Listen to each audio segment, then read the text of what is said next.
माँ चले। रोहित ने गाड़ी की चाबी खूंटी से उतार लिया। हाँ बेटा चलो।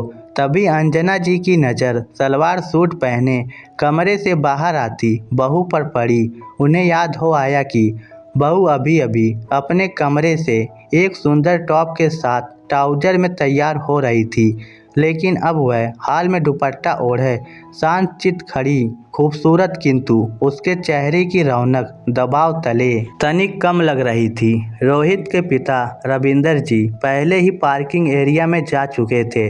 वैसे भी कॉलोनी में अपने खुद के घर में रहने वाले इंसान को बड़े शहरों के पिंजरानुमा फ्लैट के भीतर घुटन महसूस होती है, ऐसा उनका मानना है।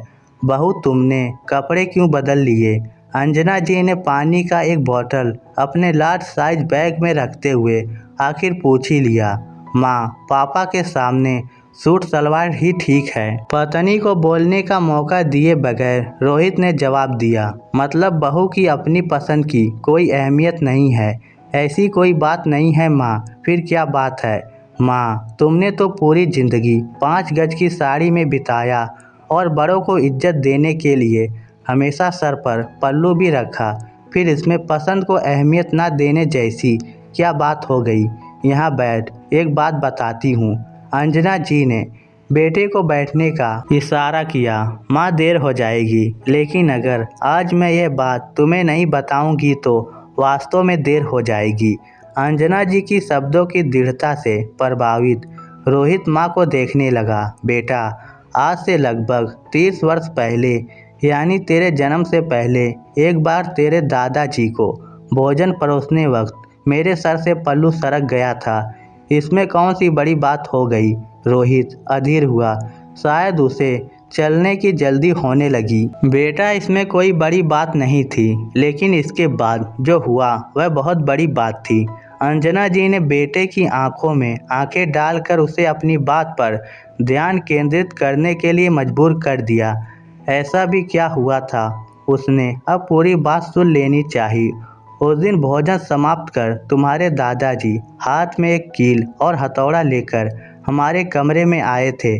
क्यों? रोहित आश्चर्य से माँ का मुंह देखने लगा। उन्होंने वह कील और हथौड़ा तुम्हारे पिताजी के हाथों में देकर उसे मेरे पल्लू के साथ मेरे सर में ठोक देने को कहा था, ताकि पल्लू कभी मेरे माथे से अलग ना हो सके।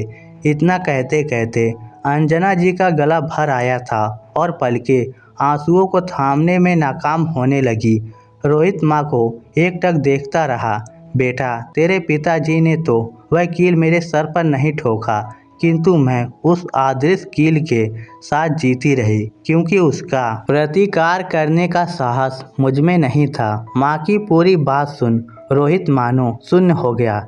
बेटा, घर के बड़ों द्वारा परिवेश में आए बदलाव को स्वीकार करने से बच्चों के दिल में उनके प्रति इज्जत आती है, ना कि कपड़े बदलवा देने से और सर पर पल्लू रखवा देने से। अंजना जी बेटे का हाथ अपने हाथ में ले अपने दिल के जख्मों पर मरहम लगाने की गुजारिश करने लगी। रोहित कुछ बोल नहीं पाया, बस माँ की आंखों में देखता रहा। बेटा, मैं नहीं चाहती कि मेरी बहू भी किसी आदर्श कील के साथ अपनी ज़िंदगी हमारे साथ बिताए। माँ, मुझे माफ़ कर दो। मैं आज तक समझ ही नहीं सका था उस बेतुके दबाव को, क्योंकि अब तक मुझे यह सब एक औरत के लिए सहज लगता था।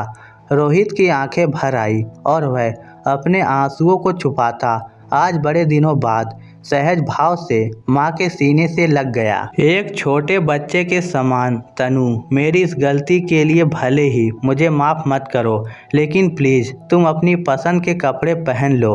रोहित ने पत्नी की ओर मनुहार से देखा। नहीं रोहित, मैं इन कपड़ों में कंफर्टेबल हूँ। तनु मुस्कुराई। सास की बातों से शायद उसके भीतर का परिवेश भी अब कंफर्टेबल महसूस करने लगा, क्योंकि दिल से निभाई गई परंपरा बड़ों का आशीर्वाद होता है, वही दबाव में भारी बोझ। तो दोस्तों, इस स्टोरी को लेकर आपकी क्या राय है?